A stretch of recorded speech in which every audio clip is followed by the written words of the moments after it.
நீங்க பேசக்கூடிய முழுமையான கருத்துக்கள் டெலிகாஸ்ட் ஆகுதா? இல்ல. எந்த விஷயம் டெலிகாஸ்ட் ஆகாம போச்சு? முக்கியமா டேட்டாஸ் கட் ஆகுது. டேட்டாஸ் என்ன மாதிரி டேட்டா? இப்போ ஒரு நம்ம இடத்துல இந்த இடத்துல இவ்வளவு கிரைம் இருக்கு, இந்த மாதிரி நடக்குது. இப்போ இது ரெண்டுத்தையும் நீங்க பொறுத்து ஒரு கேள்வி கேட்டா அந்த கேள்வி அங்க வராது. ரீசெண்டா கூட ரமேஷ் பிரதர் வந்து ஒரு மக்கள் மன்ற மாதிரி ஒரு மேடையில பேசுறாரு. அவருக்கு வந்து அவுட் ரைட்டா வந்து மிரட்டல் விடுக்கிறாங்க. மேடையில உன்னை இதை பண்ணிடுவோம் அதை பண்ணிடுவேன்னு சொல்றாங்க. ரூலிங் பார்ட்டியா அங்க நடக்குது. அது காவல்துறை நாங்க கம்ப்ளைண்ட் கொடுக்குறோம். அது அந்த சேனல் ஆனா அது அப்படியே அவங்க எந்த விதத்திலையும் கண்டிக்கல. அந்த இடத்துல எதையும் செய்யாம அப்படியே அதை கேரி ஃபார்வர்ட் பண்றாங்க. நடுவரா இருக்கிறவங்க கேரி ஃபார்வர்ட் அவங்களே அதை என்ஜாய் பண்றாங்க. நடுவங்களா இருக்கவங்களே அவங்க அது நடக்கட்டும்னு எதிர்பார்க்கறாங்க. அதே மாதிரி நீங்க பேசும்போது அவங்களுடைய நேரங்கள்ல ஒரு என்ன வந்து பேச விடாம எல்லாரும் துணை கேள்வி கேட்பாங்க. ஆனா என்னுடைய கேள்வி கேட்கும்போது பேசாத, நடுவுல மறிக்காத, நீங்க தான் நிறைய பேசுறீங்கன்றாங்க. ஆமா, 75 வருஷமா நீங்க பேசிட்டு இருக்கிறீங்களேங்க, நாங்க 2 வருஷமா தானே ஆரம்பிச்சிருக்கோம். இப்போ இந்த மாதிரி நிறைய விஷயம் நடக்கதான் செய்யுது. என்ன செய்யறது, அவங்களோட இடம். ஒரு கேள்வி வந்து ஒரு வாட்டி கேட்டீங்கன்னா பதில் சொல்லலாம், 4 வாட்டி கேட்கறாங்க. இப்போ நான் ஒரு பதில் சொல்லிட்டு இருந்தேன் பாருங்க, அந்த பதில் வந்து கட் ஆயிடுச்சு. அங்க அந்த பதில் சொன்னாலும் வரமாட்டேங்குது, வீடியோல வரமாட்டேங்குது. ஸோ அப்ப அந்த பதில் போயிடுது. அப்ப எனக்கு என்ன புரியலன்னா, எனக்கு நான் ஒரு தூசி என்னுடைய பேச்சுகளே வந்து மேனிபுலேட் பண்ணி போட முடியும்னா அப்போ விஜய் சார் ஒரு கருத்து சொன்னா நீங்க அது உண்மையா போடுவீங்களா? தாவேகா சேனல் இருக்கா?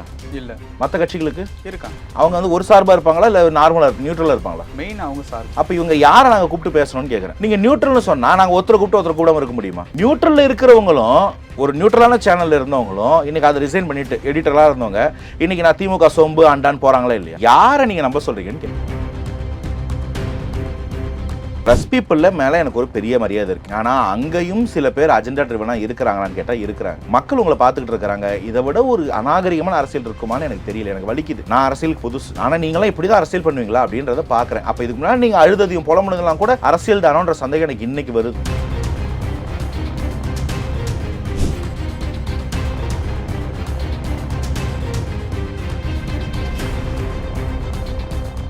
ரியல் ஒன் நேயர்களுக்கு வணக்கம். இன்று நம்மளுடைய நேர்காணலுக்கு தாவைக்காவை சேர்ந்த திரு அனந்தஜித் அவர்கள் இணைஞ்சிருக்காங்க. பிரதர் வணக்கம். வணக்கம். எப்படி இருக்கீங்க? நல்லா இருக்கேன். நீங்க எப்படி இருக்கீங்க? நல்லா இருக்கேன். இப்போ ரீசெண்டாக நீங்கள் கலந்துக்கிற நேர்காணல்கள், கலந்துரையாடல்கள் இது எல்லாத்தையுமே வந்து பார்க்குறோம். அதில் வந்து ஒரு விஷயம் வந்து நீங்கள் ரொம்ப தெளிவாக வந்து சொல்கிறீங்க. எல்லாத்துக்குமே வந்து விஜய் சார் வந்து பேச முடியாது, அவருடைய குரலாக அறிக்கை மூலியமாகவும் நாங்கள் வந்து பேசுவோம் அப்படிங்கிற மாதிரி சில விஷயங்கள் வந்து சொல்கிறீங்க. இப்போ எனக்கு என்ன அதில் ஒரு கேள்வி அப்படின்னா, பர்டிகுலராக கோபப்படுத்தணுன்னே அங்கே ஏதாவது சில நிகழ்வுகள் நடக்குதா, இல்லை கொடுக்கக்கூடிய பதிலை பார்க்கும்போது பார்க்குற எங்களுக்கு கோபமாக தெரியுதா, அந்த இடத்துல என்ன நடக்குது அப்படிங்கிறது ஒரு கிளாரிஃபிகேஷன் வந்து தேவைப்படுது. ஏன் அப்படின்னா சம் இன்டர்வியூஸ் அல்லது வீடியோஸ் வந்து கோபப்படுத்தணும், ஒன்று அடிச்சே ஆகணும் அப்படிங்கிற ஒரு விஷயம் வந்து சுச்சுவேஷனை கிரியேட் பண்ணும். பட் சமீப நாட்கள்லாம் நீங்கள் போகிற எல்லா இடத்துலையுமே இந்த ஒரு நிகழ்வு நடக்குது அப்படிங்கிற மாதிரி எனக்கு தோணுது.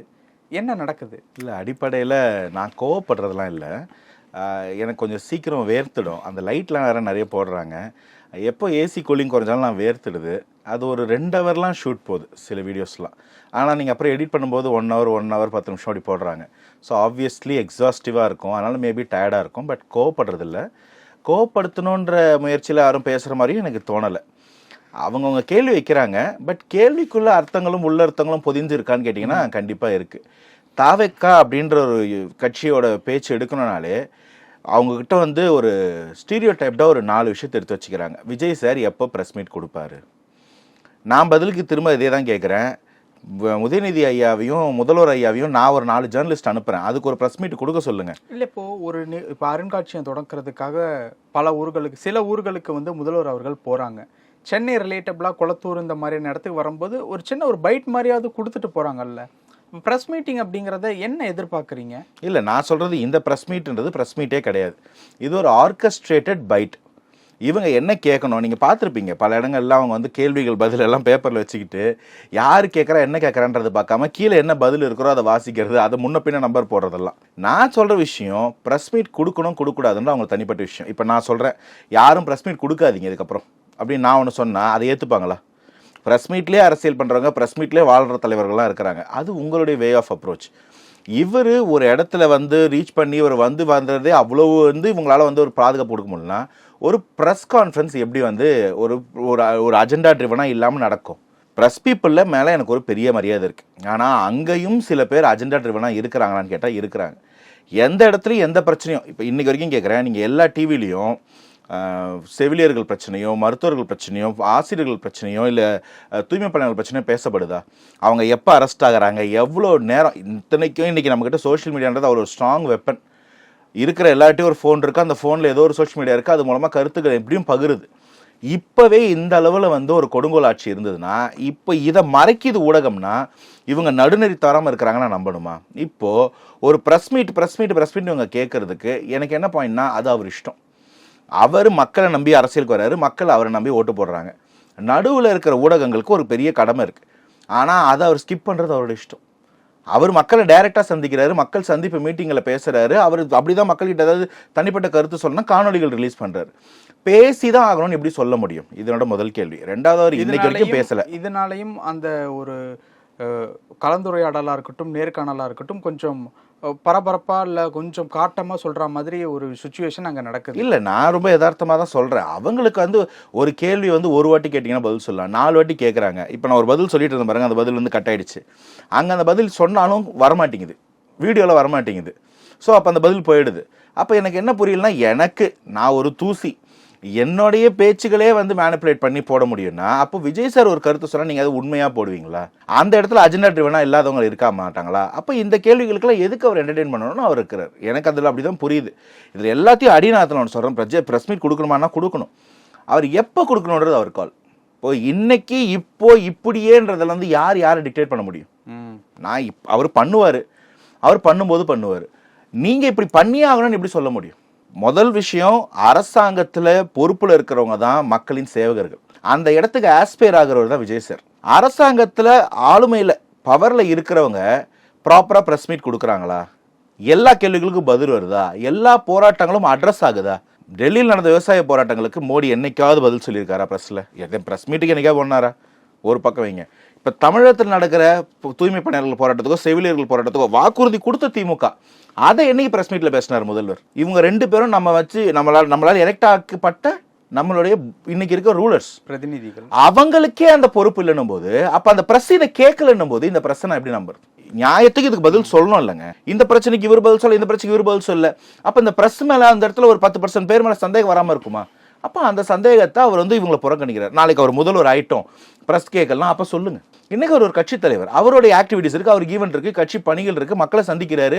அப்படிதான் மக்களுக்கு இது, அப்படிதான் உங்களுக்கு இதை வச்சு நரேட்டிவ் ஃபிட் பண்ணீங்கன்னா மக்களுக்கு இது போதாமல் இருந்ததுன்னு அவங்க கேட்பாங்க எலெக்ஷனில். அப்போ பதில் சொல்லுவோம். நீங்கள் ஆனால் உங்களுடைய ப்ரெஸ்ஸை வச்சுக்கிட்டு தாவேகா சேனல் இருக்கா? இல்லை. மற்ற கட்சிகளுக்கு இருக்காங்க. அவங்க வந்து ஒரு சார்பாக இருப்பாங்களா, இல்லை நார்மலாக நியூட்ரலாக இருப்பாங்களா? மெயின் அவங்க சார்பு. அப்போ இவங்க யாரை நாங்கள் கூப்பிட்டு பேசணும்னு கேட்குறேன். நீங்கள் நியூட்ரல்னு சொன்னால் நாங்கள் ஒருத்தரை கூப்பிட்டு ஒருத்தரை கூடாமல் இருக்க முடியுமா? நியூட்ரலில் இருக்கிறவங்களும், ஒரு நியூட்ரலான சேனலில் இருந்தவங்களும் இன்னைக்கு அதை ரிசைன் பண்ணிட்டு எடிட்டராக இருந்தவங்க இன்னைக்கு நான் திமுக சொம்பு அண்டான்னு போகிறாங்களா இல்லையா? இப்போ யாரை நீங்கள் நம்ப சொல்கிறீங்கன்னு கேட்குறேன். அதனால் இவங்க நியூட்ரலாக இல்லை. இந்த மாதிரி ஒரு இடத்துல போயிட்டு நம்ம ஒன்று சொல்லி அதை நீங்கள் திரிக்கிறதுக்கு எனக்கு மக்கள் கூட டேரெக்டாக பேசிக்க முடியும்னு பேசிக்கிறேன். இப்போது நீங்கள் போகிற அந்த இடத்துல கோபமாக பதில் அளிக்கலை அப்படிங்கிற மாதிரி வந்து நீங்கள் சொல்கிறீங்க. ஆப்போசிட்டில் இருக்கிறவங்க கண்டிப்பாக உங்களை வந்து ட்ரிகர் பண்ணணும் அப்படிங்கிற பாயிண்ட் ஆஃப்ல சில விஷயங்கள் நடக்கும். ஃபார் எக்ஸாம்பிள், மக்கள் மேடை அப்படிங்கிற மாதிரியான சில நிகழ்வுகள், கலந்துரையாடல்கள்லாம் வந்து நடக்கிறாங்க. ஸோ அந்த இடத்துல ஏதாவது பர்டிகுலராக ஏதாவது நடக்குதா? அதாவது வந்து இப்போ உதாரணத்துக்கு விஜய் சார் வந்து ஈரோடில் ஒரு விஷயம் வந்து சொல்லியிருந்தார்ல, ஒரே கட்சியினர் தான் வெவ்வேறு பேரில் வருவாங்க அப்படிங்கிற மாதிரி. ஸோ அந்த இடத்துல அவங்க, அதாவது வந்தவங்க ஏதாவது ட்ரிகர் பண்ணுற மாதிரியான அந்த மாதிரியான பாயிண்ட்ஸ் ஏதாவது நடக்குதா? அது நடக்கும் தான். நான் கேட்குற இது எப்படி அப்படின்னா, பர்டிகுலராக இந்த விஷயத்தை டச் பண்ணி பேசினா அது அங்கே நடக்கும் அப்படிங்கிற மாதிரி ஏதாவது ஒரு விஷயம் அந்த மாதிரி. இல்லை, நான் அந்த மாதிரி வந்து கரூர் துயரத்தை அவங்க ரொம்ப வந்து அரசியல் படுத்த ட்ரை பண்ணுற மாதிரி நான் பார்க்குறேன். இப்போ கூட இது அது நடந்து 3 மாதம் கழிச்சோம். இப்போ நடக்கக்கூடிய ஒரு மேடையில் கூட கரூர் துயரத்தை பற்றி மட்டுமே பேசுகிற ஒரு முயற்சி, அதுவும் அது என்னமோ தாவேக்காவின் ஒரு குற்றம், தாவேக்கா வந்து பழி ஏற்றுக்கிற மாதிரியான ஒரு செயல்பாடை ரொம்ப காழ்ப்போட வன்மத்தோட பேசுகிறத என்னால் புரிஞ்சிக்க முடியுது. இப்படி இருந்தவங்க இறந்தது தான் கரெக்டுன்னு சொல்லி பேசின ஒரு தலைவர், 41 பேர் இறந்துட்டாங்கன்ற துயரத்தை, ஆமாம் அப்படிலாம் ஒரு தலைவரை பார்க்க போனால் அவங்க சாக வேண்டியவங்க தான் சொன்ன ஒரு தலைவர். எப்படிப்பட்ட ஒரு ஒரு எவ்வளோ பெரிய ஒரு ஊனமான மனதாக இருந்தால் இப்படி பேச முடியும்? அதில் எவ்வளோ 10 குழந்தைகள் இருந்தாங்க. அப்படி பேசினவங்க இங்கே வந்து நின்றுக்கிட்டு உங்களுக்கு பொறுப்பு இல்லையான்றாங்க. அந்த துயரத்தில் அந்த ரோட்டில் அந்த இறந்தவங்களோட ஈரம் காயறதுக்குள்ள ஒரு படத்தை எடுத்துட்டு வந்து ரிலீஸ் பண்ணுறாங்க இன்னொரு கட்சிக்காரங்க. அந்த படத்தை ப்ரொமோட் பண்ணுறதுக்கு அந்த கட்சி மினிஸ்டர்ஸ் போய் நின்று இட்லி பொட்டலம் வித்துக்கிட்டு இருக்காங்க. அந்த படத்துக்கு போய் இன்னொரு கட்சிக்காரங்கனே மறந்துட்டு மூவி ரிவ்யூவராக மாறி மூவி ரிவ்யூஸ் கொடுத்துட்டு இருக்கிறாங்க. இவங்களுக்குலாம் இல்லாத குற்ற உணர்ச்சி தாவேக்காக்கு இருக்கு. நான் சொல்கிறேன், தாவேக்காக்கு அதில் பெரிய வருத்தம், பெரிய குற்ற உணர்ச்சி. இறந்தவங்க எங்களுடைய உறவு, எங்களுடைய உயிர், அதை நாங்கள் புரிஞ்சுக்கிறோம், அந்த குடும்பத்தை தத்தெடுத்துக்கிறோம், நாங்கள் பார்த்துக்கிறோன்ற தெளிவு எங்களுக்கு இருக்குது. அதில் ஒரு சந்தேகம் இருக்குது. அதில் சுப்ரீம் கோர்ட்டே அந்த சந்தேகத்தை ஊர்ஜிதப்படுத்தி விசாரிச்சுக்கிட்டு இருக்கிறாங்க. அந்த விசாரணைக்கு எங்களால் எவ்வளோ முடியுமோ ஒத்துழைப்பு கொடுத்து, எவ்வளோ கூட பயணிக்க முடியுமோ பயணிச்சு எங்களுடைய குற்றங்களை ஆதாரத்தோடு நாங்கள் விளக்கிக்கிட்டே இருக்கோம். ஆனால் நீங்கள் என்ன பண்ணுறீங்க, வெறுமனை வாய்ப்புளிச்சதும் வாங்குளிச்சது இந்த அரசியல் பண்ணிக்கிட்டே இருக்க ட்ரை பண்ணுறாங்க. ஒரு கேடு கட்ட மலிவான அரசியல். இதை கேட்கும்போது எனக்கு மனசு வலிக்குது. அந்த இடத்துல பதில் சொல்லாமல் இருக்க முடியாது, நான் சொல்லணும். ஆனால் அந்த ஒரு துயரத்தை, ஒரு 41 பேர் மரணத்தை திரும்ப திரும்ப திரும்ப அரசியல் பண்ணிக்க முடியும்னு நீங்கள் நினச்சிங்கன்னா மக்கள் உங்களை பார்த்துக்கிட்டு இருக்கிறாங்க. இதை விட ஒரு அநாகரிகமான அரசியல் இருக்குமான்னு எனக்கு தெரியல. எனக்கு வலிக்குது. நான் அரசியலுக்கு புதுசு. ஆனால் நீங்களாம் இப்படி தான் அரசியல் பண்ணுவீங்களா அப்படின்றத பார்க்குறேன். அப்போ இதுக்கு முன்னாடி நீங்கள் அழுததையும் புலம்புனதெல்லாம் கூட அரசியல் தானோன்ற சந்தேகம் எனக்கு இன்னைக்கு வருது. அதுதான் என் கேள்வி. விஜய் சார் பேசும்போது சினிமா டைலாக், ஓவராலாக அந்த டிவிகேவனுடைய தொண்டர் கூட்டத்தை பார்க்கும்போது தற்கொலைகள், அதற்கப்புறம் வந்து டிவிகே ரிலேட்டபிளான ஏதாவது ஒரு விஷயம் கேட்டால் இருக்கக்கூடிய விஷயத்திலே ரொம்ப டவுனில் இருக்கக்கூடிய ஒரு விஷயத்தை எடுத்து அது இதுதான் அப்படிங்கிற மாதிரி வந்து பேசுறது, இதோட முடிச்சிடுற மாதிரியான கருத்துகள் டிவிகே சார்பாக வைக்கும்போது இதோட முடிச்சிடுற மாதிரியான கருத்துகள் ஆப்போசிட்டில் இருக்கிறவங்க வைக்கிறாங்க அப்படிங்கிற மாதிரி எப்பயாவது உங்களுக்கு தோணியிருக்கா? விவாதங்கள், நேர்காணல்கள், கலந்துரையாடல்களில் நிறைய இடத்துல பார்க்குறேன். ரீசெண்டாக கூட ரமேஷ் பிரதர் வந்து ஒரு மக்கள் மன்ற மாதிரி ஒரு மேடையில் பேசுகிறாரு, சேட்டலைட் சேனல். அவருக்கு வந்து அவுட் ரைட்டாக வந்து மிரட்டல் எடுக்கிறாங்க. மேடையிலே உன்னை இதை பண்ணிவிடுவோம் அதை பண்ணிவிடுவேன்னு சொல்கிறாங்க. ரூலிங் பார்ட்டியா அங்கே நடக்குது. அது காவல்துறை நாங்கள் கம்ப்ளைண்ட் கொடுக்குறோம். அது அந்த சேனல். ஆனால் அது அப்படியே அவங்க எந்த விதத்துலையும் கண்டிக்கல. அந்த இடத்துல எதையும் செய்யாமல் அப்படியே அதை கேரி ஃபார்வர்ட் பண்ணுறாங்க. நடுவராக இருக்கிறவங்க கேரி ஃபார்வர்ட், அவங்களே அதை என்ஜாய் பண்ணுறாங்க. நடுவங்களா இருக்கவங்களே அவங்க அது நடக்கட்டும்னு எதிர்பார்க்குறாங்க. ஸோ இந்த மாதிரியான போக்கு எல்லா இடத்துலையும் இருக்கு. ஒரு தீவிர ஒரு காழ்ப்பு, ஒரு வன்மம் இருக்கதா செய்தி. ஒரு ஜனநாயக பூர்வமான ஒரு இடமோ ஒரு வழியோ வந்து எல்லாருக்கும் கொடுக்கப்படுதா? எல்லாரும் இல்லை, கண்டிப்பாக இதில் நல்லவங்க இருக்கிறாங்க, நடுநிலையானவங்க இருக்கிறாங்க. ஆனால் சில பேர் இந்த வன்மத்தோடு இருக்கிறாங்க. அது தாவேக்காக்கு ஆதரவாக பேசுகிறவங்க மேலேயும் நடுநிலைமையோட பேசுகிறவங்க மேலேயும் அது வந்து தெளிக்குது. அதை நம்மளால் பார்க்க முடியுது. அதனால தான் நடுநிலைமையோட தாவேக்கா மேலே இருக்கிற ஒரு நியாயத்தை எடுத்து சொன்னவங்களெல்லாம் தாவேக்கா அரவணைச்சிக்க வேண்டிய தேவை இன்னைக்கு ஏற்படுறதுக்கு காரணமே அதுதான். அவங்களுக்கெல்லாமும் பாதுகாப்பு கொடுக்க வேண்டிய ஒரு கட்டாயத்தில் இருக்கிறோம். ஓகே, இப்போ நார்மலாக திமுகவினுடைய எதிர்ப்பு அதிமுக, அதிமுகவினுடைய எதிர்ப்பு திமுக. இப்போது திமுக அப்படிங்கிற ஒரு கட்சியை எதிர்க்கணும்னா அண்ணா திமுகவிலேருந்து எதிர்த்தா அது அந்த அளவுக்கு பவராக இருக்கலை, டிவிகேலேருந்து எதிர்த்தா நல்ல ஒரு பவராக இருக்குது அப்படிங்கிற மாதிரியான ஒரு சுச்சுவேஷன் நார்மலாக மீடியாவிலேருந்து பார்க்கும்போது தெரியுது. பட் இந்த டிவிகேவனுடைய எதிர்ப்பை டிஎம்கே ரொம்ப சீரியஸாக எடுத்துக்கிட்டதுனால தான் இவ்வளோ விஷயங்கள் நடக்குது. அப்போ நான் கேட்ட எல்லா விஷயங்களும் இல்லை, இது வெறும் எதிர்ப்பை மட்டும் மக்கள் அந்த கருத்தை மக்கள் ரிசீவ் பண்ணிக்கிறாங்கன்றது மட்டும் தாண்டி அந்த கருத்து மக்கள்கிட்ட எப்படி ட்ராவல் ஆகுது. ஒரு விஷயத்த சொன்னாங்கன்னா அதை மக்களுக்கு போய் ரீச் ஆயிடுது. அப்போ மக்கள் அதை புரிஞ்சுக்கிறாங்க. டிவிக்கு பேசும்போது இளைஞர்களுக்கு அது கனெக்ட் ஆகுது. அப்போ அவங்க எடுத்து பேசுறாங்க. களத்தில் வந்து இப்போ எப்பயுமே ஒரு கேள்வி வந்து ரெகுலரான ஒரு கேள்வி வந்து தாவேக்கா ஏன் பாஜக விமர்சிக்க மாட்டேங்குது, பாஜக பி டீம். அதுக்கு ஒரு பதில் நான் சொன்னேன். தமிழகத்தில் இல்லாத ஒரு சக்தி அது. அந்த சக்தியை 4-5 வருஷத்தில் பேசி 3% கொண்டு விழுந்து விட்டதே திமுக. இன்னைக்கு திமுக ஆன்டி இன்கம்பன்சி 60% மேலே போச்சு. இப்போ திமுக எதிர்ப்பாக ஓட்டு போனால் பாஜக தான் போன நிலைமை இருந்திருக்கும். நல்வாய்ப்பா தாவேக்கான ஒரு கட்சி வந்திருக்கு. அந்த வாய்ப்பை ஏற்படுத்தி தாவேக்கா வந்து கொடுக்குது. இதனால தான் பாஜக வீழ போகுது. அப்படி களத்தில் இல்லாதவங்களும் களத்தில் சம்மந்தம் இல்லாதவங்களும் வளர்த்து விடுறதுக்கு நாங்கள் என்ன திமுக மாதிரி பாஜகவோட சமாதான உடன்படிக்கையா இருக்கிறோம். அதனால் நாங்கள் அதை எதிர்க்க மாட்டோம், அவங்களை வளர விட மாட்டோம். அவங்களை திரும்ப இந்த எலெக்ஷனுக்கு அப்புறம் 3% குறைச்சி நான் நோட்டாவோட போட்டி போட அனுப்ப போகிறோம்னு நான் சொன்னோன்னே இன்னைக்கு களத்தில் இருக்க இளைஞர்கள் இதை பேசுகிறாங்க. இல்லாதவனை நாங்கள் ஏன் வளர்க்கணும்னு தளபதி சொன்னதோடைய அர்த்தமாக இது அவங்களுக்கு புரியுது. அப்போ இதை வந்து பேச விடாமல் பண்ணிட்டோம்னா, இதை பேச விட்டா நீ இதை கொண்டு போய் சேர்ப்பேன்னா நான் பேச விட மாட்டேன். பேசுகிற எல்லாத்தையும் நான் கொண்டு போய் சேர்க்க விட மாட்டேன். கருத்தை திரிப்பேன், மேடையில் வேற விஷயம் கேட்பேன், ட்ரிகர் பண்ணா எதை நீ ட்ரிகர் ஆகி அதை பேசுவேன்னு சொன்னா பதிலுக்கு நம்மளும் பண்ணணும்ல. எங்களுக்கும் கேள்வி இல்லையா என்ன? நீங்கள்லாம் இவ்வளோ வருஷமா இவ்வளோ தப்பு பண்ணி வச்சிருக்கிறீங்களா, எல்லாருமே எங்களுக்கு கேள்வி இருக்கு. அப்போ பதிலுக்கு நம்மளும் அவங்களுக்கு கேட்கும் போது அந்த கேள்வி எடுத்து வைக்க வேண்டியதாக இருக்கு. சுப்ரீம் கோர்ட்டுக்கு போயிட்டீங்களே நான் ஊன்னு கத்தனா, சுப்ரீம் கோர்ட்டுக்கு போய் நீங்களும் தான் மன்னிப்பு கடிதம் எழுதி கொடுத்துருவீங்க, ஒருத்தர் பார்த்து கேட்க வேண்டியதாக இருக்கு. சிபிஐ கூப்பிட்டீங்களே நீங்கள் பிஜேபி வீட்டு நான் ஊன்னு கத்தனா, அஜித்குமார் மரணத்துக்கும் குத்காவலுக்கும் நீங்கள் தானே சிபிஐக்கு போனீங்கன்னா அவங்களை கேட்க வேண்டியதாக இருக்கு. இதை கேட்க அவங்க முகம் வாடுது. நியாயத்தை பேசுனா என்ன பண்றது, நம்ம பேச வேண்டிய நிலைமையில இருக்குல்ல. ஓகே, மற்ற கட்சியினரை விட்டுருவோம். நீங்க பேசக்கூடிய முழுமையான கருத்துக்கள் டெலிகாஸ்ட் ஆகுதா? இல்லை. இல்லை. எந்தெந்த விஷயங்கள் இது வரைக்கும் மிஸ் ஆயிருக்கு அப்படிங்கிற மாதிரி ஒரு கேள்வி எனக்கு தோணுது. ஃபார் எக்ஸாம்பிள், ரூலிங் பார்ட்டியை கேள்வி கேட்குற மாதிரியான ஒரு விஷயங்கள் கட் ஆகிறதுக்கு வாய்ப்பு இருக்குது. ரெண்டாவது ஒரு விஷயம், பர்டிகுலராக அந்த கட்சியினுடைய தலைவர் இல்லை அந்த கட்சியினுடைய குறிப்பிட்ட நிர்வாகி அப்படிங்கிற ஒரு இடத்துல இருக்கிறவங்கள கேள்வி கேட்கறது மிஸ் ஆகும். அன்னைக்கு இந்த பிரச்சனையை கான்ட்ரவர்சியாக இருக்குது, இதை டச் பண்ணி பேசினா அந்த நிறுவனத்திற்கு பாதிப்பு வரக்கூடிய மாதிரியான சில விஷயங்கள் கட் ஆகிறதுக்கு வாய்ப்பு இருக்குது. இந்த மாதிரி நீங்கள் டச் பண்ண எந்த விஷயம் டெலிகாஸ்ட் ஆகாமல் போச்சு? முக்கியமாக டேட்டாஸ் கட் ஆகுது. டேட்டாஸ் என்ன மாதிரி டேட்டா? இப்போ ஒரு நம்ம இடத்துல இந்த இடத்துல இவ்வளோ கிரைம் இருக்குது, இந்த மாதிரி நடக்குது, தமிழகத்தில் வந்து நம்ம இவ்வளோ இன்வெஸ்ட்மெண்ட் வந்ததை வந்து இழந்துட்டோம், இவ்வளோ வேலை வாய்ப்பு இல்லாமல் இருக்குது, வேலை தேடுற மக்கள் வந்து இவ்வளோ கஷ்டப்படுறாங்க, திமுக இந்த வாக்குறுதிகளை கொடுத்தாங்க, அந்த வாக்குறுதிகளை சுத்தமாக கை கழுவி விட்டாங்க. இப்போ பார்த்தீங்கன்னா இந்த வேலை வாய்ப்பில் எவ்வளோ வாக்குறுதி கொடுத்தாங்கன்னு தெரியும், டிஎன்பிசியிலேருந்து தனியார்லேருந்து. இன்வெஸ்ட்மெண்ட்டுக்கு இப்போ வரைக்கும் எவ்வளோ கதை உருட்டு இருக்காங்க தெரியும், ஆனால் வெள்ளை அறிக்கை கிடையாது. இப்போ இது ரெண்டுத்தையும் நீங்கள் பொறுத்து ஒரு கேள்வி கேட்டால் அந்த கேள்வி அங்கே வராது. அதே மாதிரி நீங்கள் பேசும்போது அவங்களுடைய நேரங்களில் ஒரு என்னை வந்து பேச விடாமல் எல்லாரும் துணை கேள்வி கேட்பாங்க. நடுவர், பார்க்குறவங்க, கூட உட்காந்துருக்க மற்ற கட்சிக்காரங்க கேட்பாங்க. நான் எல்லாத்துக்கும் பிரித்து பதில் சொல்ல ட்ரை பண்ணுறேன். ஆனால் என்னுடைய கேள்வி கேட்கும்போது பேசாத, நடுவில் மறிக்காத, நீங்கள் தான் நிறைய பேசுறீங்கன்றாங்க. ஆமாம், 75 வருஷமாக நீங்கள் பேசிகிட்டு இருக்கிறீங்களேங்க, நாங்கள் 2 வருஷமாக தானே ஆரம்பிச்சிருக்கோம். இங்கே இருக்கிற எல்லா சரி அப்படிதான் கரூரில் நாங்கள் பொறுப்பேற்றுக்கிறோம், நாங்கள் 2 வருஷம் கட்சி 2 வருஷம் பொறுப்பேற்றுக்கிறோம். 75 வருஷம் கட்சி எப்போ 75% பொறுப்பேற்றுப்பீங்கன்னு கேட்டால் பதில் இல்லை. இது வர மாட்டேங்குது. அப்போ இந்த மாதிரி நிறைய விஷயம் நடக்க தான் செய்யுது. என்ன செய்யுது, அவங்களோட இடம். அப்போ அதை தாண்டி ஷைன் பண்ணணும்னா கொஞ்சம் பிரயத்தனம் எடுத்துக்க வேண்டியதாக இருக்குது, தயாராக தான் இருக்கும். ஓகே, இப்போ பேசும்போது ஒரு விஷயம் சொன்னீங்கல்ல, தாவேகாவுக்கு தனியாக ஒரு சேனல் இருக்கா அப்படின்னு கேட்டீங்க. இல்லை, இதை தாண்டி போகிற இடங்கள்லேயும் உங்களுக்கு வந்து தடைகள் வந்து இருக்குது. பட் இதெல்லாம் தாண்டி ஊடகத்தில் டிவிகேவுக்குன்னு ஒரு சப்போர்ட் வந்து இருந்துக்கிட்டே தான் இருக்குது. அப்படி இருக்கிறதுனால தான் உங்களை கூப்பிடுறாங்க, கலந்துரையாடல்களாக இருக்கட்டும், எல்லா இடங்கள்லையும். அந்த சப்போர்ட்டை உருவாக்குறது அப்படிங்கிறது எந்த விஷயமா இருக்குது?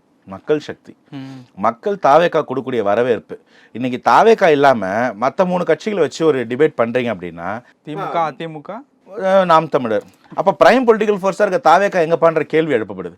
ஸோ அப்ப அதுக்காக ஒரு இடம் ஒதுக்கப்படுது. ஆனா அந்த இடத்துல அவங்க பேசிடாம, அவங்க பேசாத மாதிரி கட்டமைக்கிறதுக்கு கேள்விகள் ஒண்ணுக்கு மேல ஒண்ணு. நான் சொல்கிறேன், என்னால் புரிஞ்சிக்க முடியுது, ட்ரை பண்ணுங்க, நல்லா தான் பண்ணுறீங்க. ஆனால் அதை நாங்கள் புரிஞ்சிக்காமல் இல்லை, கவனிக்காமல் இல்லை, மக்களும் அதை பார்க்காம இல்லை. அதை தாண்டியும் எங்களால் முடிஞ்ச அளவுக்கு நாங்கள் வந்து எங்கள் கருத்துக்களை எடுத்து ஜனநாயகபூர்வமாக சொல்லிக்கிட்டு இருக்கோம். எந்த இடத்துலையும் மரியாதை குறைச்சல் இல்லாமல் பேசுகிறோம் அப்படின்றதான் பாயிண்ட். ஓகே, இப்போது முதல்வர் அவர்கள் கள நிலவரங்கள் இந்த மாதிரியான விஷயங்களுக்கெல்லாம் போகிறாரு. இப்போ ஒவ்வொரு ஊருக்காக போய் அருங்காட்சியம் தொடங்குறதா இருக்கட்டும், மக்களை சந்திக்கிறதா இருக்கட்டும், இந்த விஷயங்கள் தலைவரே மக்களை தேடி வர்றாங்க அப்படிங்கிற ஒரு விஷயத்தினால ஏதாவது சேஞ்ச் ஆகிறதுக்கு வாய்ப்பு இருக்குது அப்படிங்கிற மாதிரி ஏதாவது தோணுதா உங்களுக்கு? இல்லை, இந்த திட்டங்கள்லாம் என்னமோ ஹாஃப் பேக்கடாக வந்து ஓப்பன் பண்ணுறதா தான் நான் பல இடங்களில் கேள்விப்படுறேன். தவறும் 4 வருஷம் கழிச்சு இப்போ தான் நீங்கள் மக்களை சந்திப்பீங்க, இப்போ தான் மக்களுக்கு செயல்படுவீங்கன்னா திரும்ப கேள்விகள் வலுக்குது. ஒரு பக்கம் உயிரை கையில் பிடிச்சி அழுதுகிட்டு இருக்கிறாங்கங்க. நமக்கு படிப்பு சொல்லிக்கிற டீச்சர்ஸ்லேருந்து இந்த கோவிடில் தூய்மை பணியாளர்களோ டாக்டர்ஸோ நர்ஸோ இல்லைன்னா நம்மளை எத்தனை பேர் பழிச்சிருப்போம். உயிரை துச்சமாக மதித்து களத்தில் நின்னவங்க, முன்கள பணியாளர்னு பேர் வைக்கிறீங்களே, அவங்க வாழ்க்கைக்கு நீங்கள் சொன்ன வாக்குறுதியை சோறாக வச்சிங்களா? கவர்மெண்ட் ஸ்டாஃப்க்கு நீங்கள் ஒரு வாக்குறுதி கொடுத்தீங்க, நிறைவேற்றுனீங்களா? போராடாத யார் இருக்கா? கடன் படாத டிபார்ட்மெண்ட் எது இருக்கு? 4 வருஷம் ஆட்சியில் சாதனை என்ன? டபுளாக கடன் ஆக்கினே தவிர என்ன சாதனை? மத்திய ஒன்றிய அரசுக்கு கடன் டபுள் ஆகிறதுக்கு 10 வருஷம் ஆகுது. மாநில அரசுக்கு கடன் டபுள் ஆக 4 வருஷம் ஆகுது. 4.5 லட்சம் கோடிலேருந்து 9 லட்சம் கோடி. அஇஅதிமுக 2010லேருந்து 14 வரைக்கும் அந்த அம்மா 5 வருஷத்தில் மொத்தம் 1 லட்சம் கடன் வாங்கினாங்க. இவங்க 4 வருஷத்தில் 5 லட்சம் கோடி கடன் வாங்குறாங்க. இப்போ நிர்வாக சீர்கேடாக இருக்கா இல்லையா? குழந்தைங்க, பள்ளி குழந்தைங்க கையில் கஞ்சாவும் குடியும் எப்படி வருது? குழந்தைங்க தலையில் செவிரிடிஞ்சு விழுது. சமூக நீதி ஹாஸ்டல்னு பேர் வைக்கிறீங்க, உள்ள சோறு இல்லை, சாப்பாட்டில் புழுவும் பாட்டிலோடும் கிடக்குதுன்னு பசங்க அழுகுறாங்க, படிக்கிற குழந்தைங்க. இப்போ யாருக்கு இங்கே பாதுகாப்பு இருக்கு? படிக்கிற வயசில் இருக்க பசங்க கையில் அருவாள் கத்தியோட அவன் வயசில் இருக்க பசங்களை தாக்குறானுங்க. எங்கே போய்கிட்டு இருக்கு மாநிலம்? போக்சோவில் 190% வளர்ந்துருக்கும் குற்றங்கள். 103 கோடி ரூபா காம்பன்சேஷனாக கொடுத்துருக்கோம். போக்சோ குழந்தைங்களுக்கு எதிரான பாலியல் குற்றங்கள்.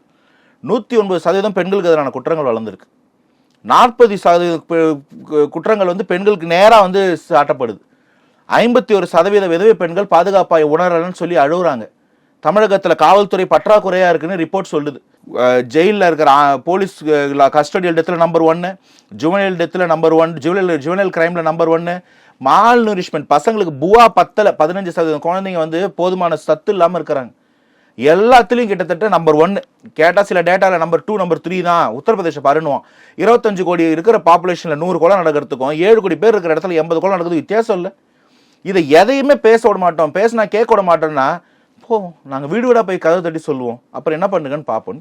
பல விஷயங்கள் பேசணும். நேரத்துக்கு ரொம்ப நன்றி bro. வாய்ப்புக்கு நன்றி ப்ரோ.